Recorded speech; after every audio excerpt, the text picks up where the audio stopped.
So I'm excited to introduce this afternoon Dr. Ben Atkinson. He's an assistant professor of natural sciences at Flagler College, active with Ancient City Poets. He's been a featured reader for Jack's by Jack's Literary Arts Festival and included this year of 2020. Sing Out Loud Festival, Southeast Sister Cities Reading Tour, and several venues around Pittsburgh, Pennsylvania. His poems are published in Cadence, Chelodian Conservation and Biology Facets, FM Quarterly, and Refractions, among others. He is again to be featured reader at this year's Jack's by Jack's Literary Arts Festival in Jacksonville, and his work has been featured in the Scribbler's Corner podcast and recordings at River of Grass Studios in Jacksonville. Today, he's going to be doing a poetry reading from his book of poetry, Spider Lightning, and share with us his experiences about writing and publishing his book. And so without further ado, I'm very happy to turn this over to Dr. Ben Atkinson. Well, thank you, Ruth. It's a really generous introduction. Pleased to be with you all today. This is Spider Lightning, in case you haven't seen it, my book, and I'll share a link with folks later if you're interested in picking up a copy. At Art City Books, so where you can also get Lynn Harlan's book. She's on the mic here today, or on the camera today as well. So this book was a bit of a labor of love, as all books are, and it's my first collection of just my own work. So I published elsewhere, but never an entire collection before this, and it was a lot of hard work, but I'm pretty pleased with the way it turned out. So I think I'll read a series of short poems, and and don't hesitate between poems to ask questions or anything. I don't feel like we have to sort of break it up and I do all the reading and then you ask questions if you want to ask stuff. But other than this rambling intro, I don't plan to do a lot of intro for each piece. I'll just tell you the title and read it. So I'll start with the first poem in the book. To kind of set the tone. Dharma. Lost in transcendent rhythm, believing in a beat, countless stars shine down around our bonfire, drumming for peace in 03, 2 years post 9/11, pounding my palms on goat skin until they hurt. In the heart of the circle, I break our prop's drum. Hand carried back from his pilgrimage in Nepal, scholar of Eastern religion and philosophy, in the fire glow, Dr. K just flashes a beaming Bodhi grin, says all things are impermanent.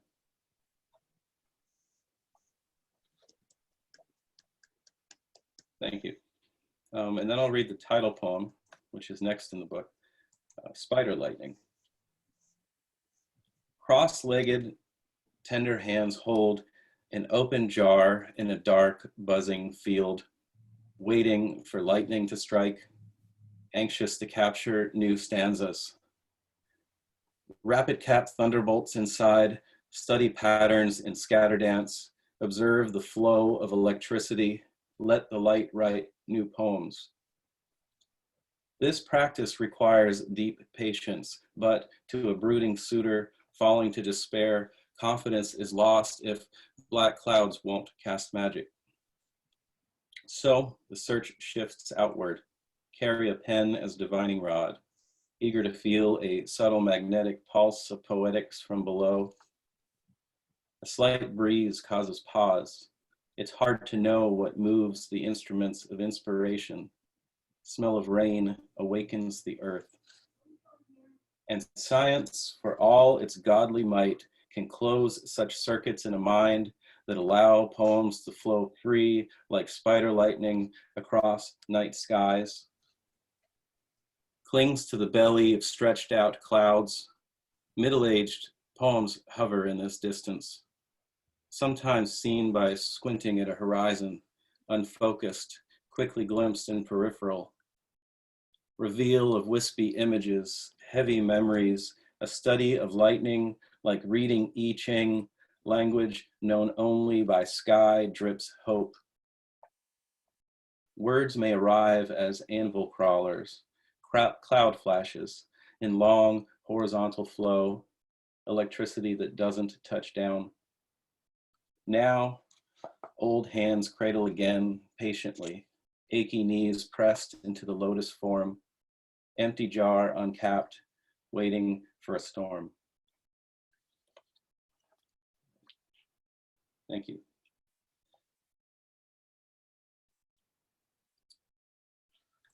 Can we ask something now? Sure, go ahead. I love the poem. It's so beautiful. I love all the lines, but especially the one, instruments of inspiration. I find that inspiring to me. I think every poet should read this poem. It's so filled with the materials and everything that goes into creating something, especially we that like to work with words. So. Okay, so I'll read one that seems to be kind of I don't know, popular at readings that I wrote while I was living in Gainesville. Fast food. Somewhere near Gainesville, a squirrel perches nervously, whiskers twitching atop a red McDonald's garbage can, scanning the parking lot and bounding about the perimeter, guarding his post. I pull a beat-up SUV 84 Cherokee into a slot where the squirrel stands sentinel to eat fast food in solitude. American dream, gas guzzler machine, and a passenger driven by the taste of cheap beef and oil-drenched fries. I bite into my burger. The rodent vanishes, slips into the dark depths of a mighty bin, leaps recklessly into the unknown. The red lid door slams shut behind. I begin to plan a rescue, but worry that the frightened gray critter might attack. Then I imagine the terror a hapless urban worker could suffer when lifting the lid only to find a fury of flying gray fur leap onto his face. Or worse, the squirrel being bagged, caught off guard in the dark, and heaved into a giant green steel dumpster tucked round back. I imagine the ride he'd endure, unable to scale smooth metal walls after clawing and gnawing his way out of the bag. I reach for the lid, but suddenly the squirrel emerges, a buck-toothed apparition. Opened the flat plastic trap door from the inside, leapt up and out quick as he dove in. This time using 3 feet. An oversized French fry clutched tight in one little clawed paw. With boggling dexterity, he turned his prize and began to double fist, gnawing the pressed potato down to nothing like an electric pencil sharpener. I believed I'd witnessed something amazing, a first for squirrels, Houdini discovering himself. But to my surprise, he continued to dive, each time surfacing, clutching another glistening gem. The life of this fast food thief might be nice for a while, but I could almost see his belly grow, and a dull glaze settle in his eyes as he soaked up the grease. And I imagined such days of trash can acrobatics short-lived. Across the highway, his lost tribe is searching for acorns and hiding their cash. Thanks.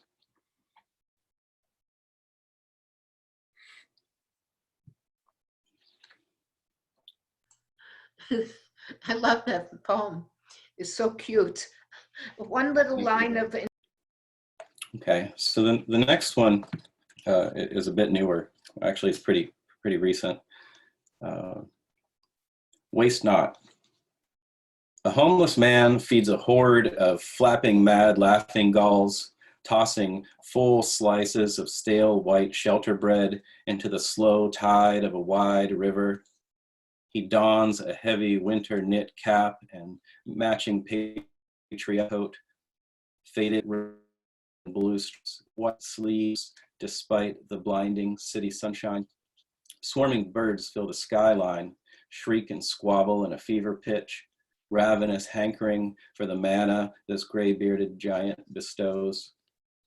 Soon as the first loaf was floating or flying away, he pulls another from his weathered knapsack, winging them above the river rapid fire. He solemnly shakes the crumbs onto a hot sidewalk for pigeons gathered pecking around his feet. Thank you. And I'll read the one that's right after that on the facing page, Street Rat. Under an ashen Jacksonville sky, this faithful battered traffic light dangles, waiting for its red glow to go green, signal to freedom. Still in queue, a sleek gray rat bounds in staccato stutter steps. Crossing warm morning pavement, it dodges cars, danger of freedom. Young of the year with fur like mercury, still growing into his whiskers. Thank you.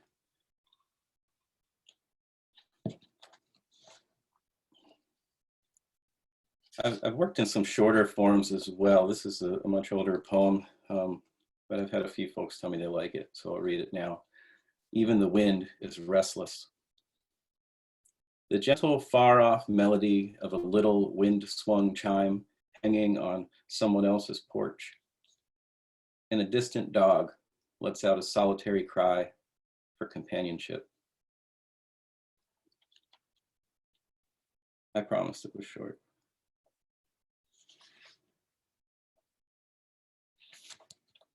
This is one that was actually published in Cadence. I heard some of you mention that journal earlier during your business meeting. And it was written for my father. Relics for Dad. Walking new plowed fields, topsoil wet in morning dew, searching for a glint of flint flecked with skillful chips. Seeking ancients' arrowheads, surfaced, turned by farm blade. Relics of Pennsylvania tribes whose ghosts haunt furrows.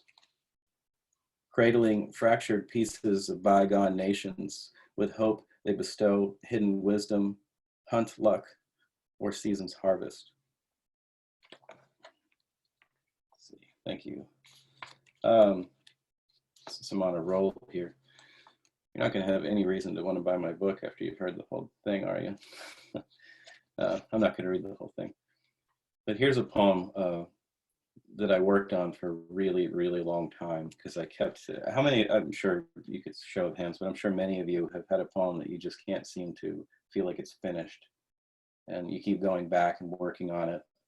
This one's an extreme case. I think it was, I don't know, something like 17 years from the day I started, or first considered it mostly finished to the time that it's in this form in the book.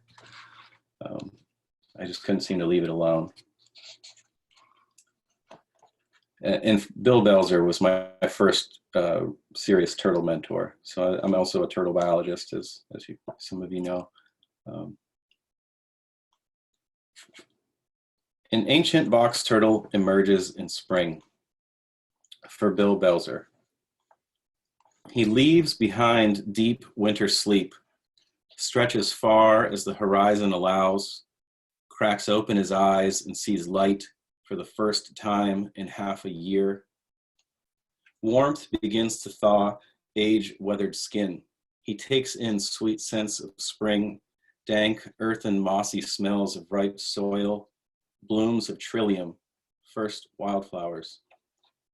Skunk cabbage, too, unfurls early.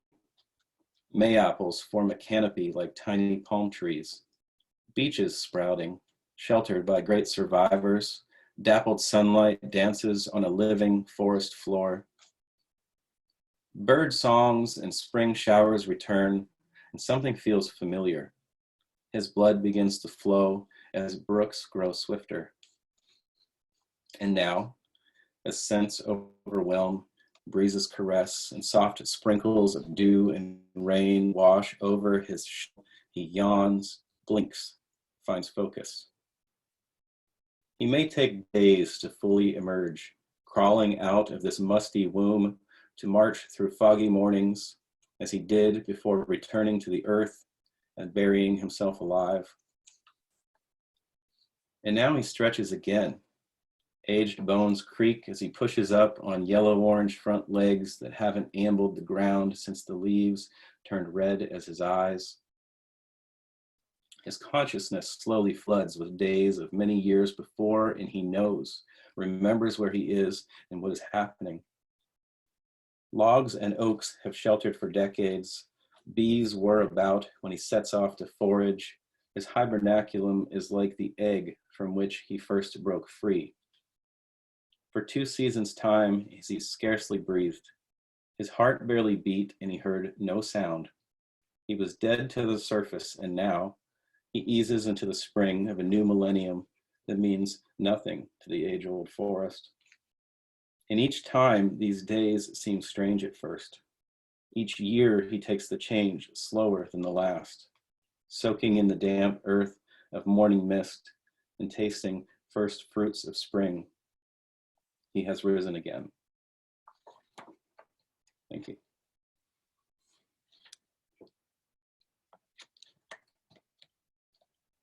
I believe a few of you are interested in haiku, and I dabbled in haiku particularly as an undergraduate. So here's a kind of a throwback haiku. Bow hunter senses. Bow hunter senses, sharp as redtail's talons, a silent release. Thank you. I really loved, I didn't get a chance to get in, but I wanted. All right, so it's fall, or it's whatever we call this fall in Florida. I grew up in Western Pennsylvania, so the seasons seemed a little bit too subtle for my frame of reference, but this one was from a fall in Western Pennsylvania. It's called Spectacle. We lie among piles of dead leaves, sweet spice of autumn on our tongues, staring up through ever-moving boughs and dancing still live leaves that create a symphony of sun and shadow. Shafts and beams like the dreams we now share. Time is of no matter, no meaning, reduced to a feeling, suspended by laughter and wonder, by memories and wishes. You teach me to tune out all the other sounds and just look up. Thank you. And then the next one is called a buck hunter's frustration. A buck hunter's frustration can be seen through the crosshairs of his scope when focused on the chest of a chipmunk near the end of the first day. Too many does came and went, still standing. Without a doe tag, they may as well be daydreams. And sometimes you can almost see antlers growing out of their smooth foreheads like trees from a fertile imagination or a mind gripped by driving desperation. Barrel poised and aimed at the heart of another deer pushed toward my spot when Sean clicks his tongue and I see him run a hand slowly over his orange-capped scalp to motion a hornless head. I drop my sights and listen for another arrival in the rustling of deadfall and rotting leaves.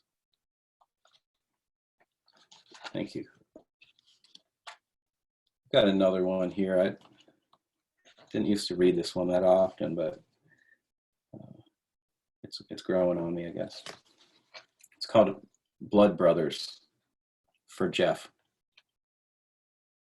We hiked by night with a pack of camels, some burnables, and a Sherlock pipe wrapped in my leather-strapped knapsack. Carried a handle of Carlo Rossi wine, gut rot stuff that would knock back a party twice our size of two dudes. Our destination was auspicious, an unmarked pauper's burial ground nestled in the valley of a cornfield. Whispering pines ringed the perimeter. This place of graves was rumored sacred, spirited by Native Americans. We came to pay our respects and garner insight from hallowed ghosts that lay beneath our feet, full moon. We knew a few constellations and believed their cryptic signs could form stanzas, make magic. In beat-up jeans and holy sweaters, laid flat on cool grass, gazing up through swaying black pine boughs, hoping to conjure some divination with help from our jug of blood and a sacramental smoke or two. Silent minutes, hours breezed by. We agreed not to talk till dawn. Feathered clouds drifting high. We passed that jug back and forth, ears on the ground for inspiration, until falling into a deep red sleep. Awoke cold and damp with dew, a few swigs left in the bottom of our vessel of the cheapest vino.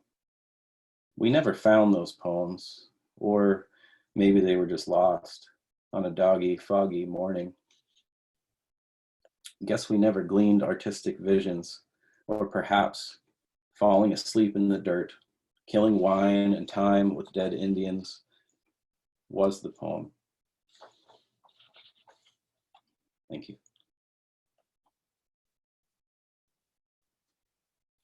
All right, I'll read one more poem to close out today.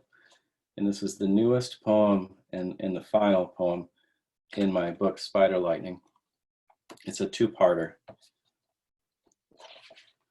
Waterbirth writes, part one. Lightning flashes, illuminates a big old house, strobe effect on the oversized bath where we wait. The candles flicker as if in fear during the storm. A midwife attends the timeless rite of life arrival. We all softly sing as a doula offers honey and ice, dries Meg's forehead on this hot August evening.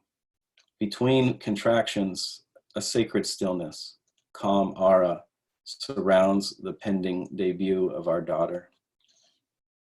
Meg squats, facing away, my knees pressed into her hips. When at last, the final push turns the pool blood red. And then Zoe, held out of the water and into the air, takes first breaths, promptly pees, lets out a primal cry. A final pulse passes through her lifeline cord. I cut. Women attend to Meg while I hold my firstborn. We share a hearty meal of bread, home-cooked soup from a well-loved crock pot, and bask in the afterglow. As midnight draws near, it's time for us to go home. I dumbly fumble with buckles, terrified of the drive, transporting a newborn for the first time in my life. We proceed slowly, merging into the starry horizon. Part two. 4 years later, Jake divides a calm autumn night. At home, we fill an inflatable tub from the faucet, heat water and cooking pots on the stove to warm, turn lights low with the same playlist serenading.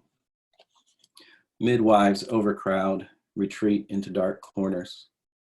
Meg has grown impatient with the waiting game. Earlier, we walked miles of neighborhood streets, hoping to help the baby on his final descent. In other homes, televisions flicker through windows.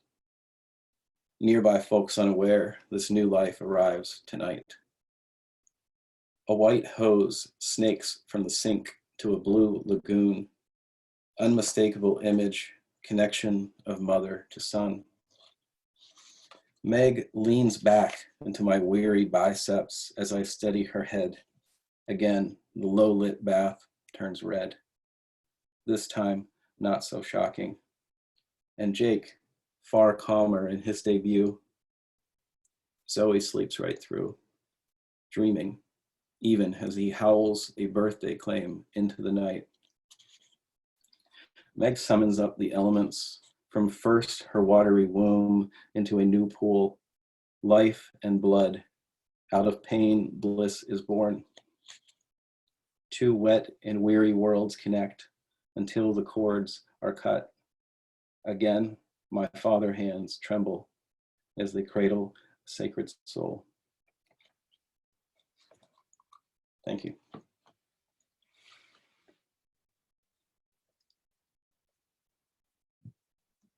What a gift to us and to your children.